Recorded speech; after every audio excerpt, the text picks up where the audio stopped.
અંજાર ખાતે સતત એક માસ સુધી ચાલનારા રાયમલધામ આશ્રમ અંજાર દ્વારા આયોજિત ગૌશક્તિ યોગ યજ્ઞ મહોત્સવ અને અનુષ્ઠાનનું રંગે ચંગે સમાપન કરવામાં આવ્યું. 2000 વિદ્યાર્થીઓએ ગૌમાતાનું પૂજન કરી શુભાશીષ મેળવ્યા.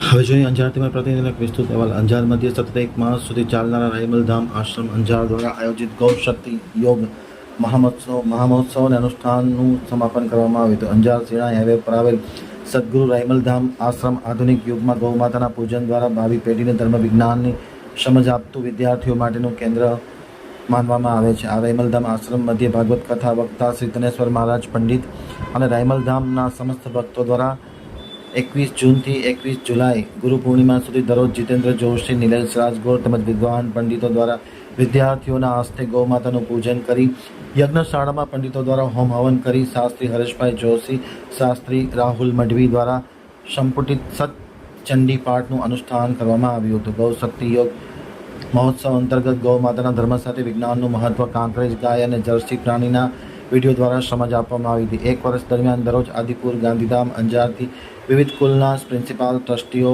ખૂબ સારા સહયોગમાં વિદ્યાર્થીઓ ઉમંગભેર આ ગૌ મહોત્સવમાં ભાગ લઈ રહ્યા હતા. અંદાજે વિવિધ સ્કૂલના 2000થી વધુ વિદ્યાર્થીઓએ ભાગ લઈ ગૌમાતાનું પૂજન કર્યું હતું. સાથોસાથ ગર્ભ સંસ્કારના ભારતીબેન ધોકાએ 23 બહેનોને ગૌમાતાના પૂજન માટે આવ્યા હતા.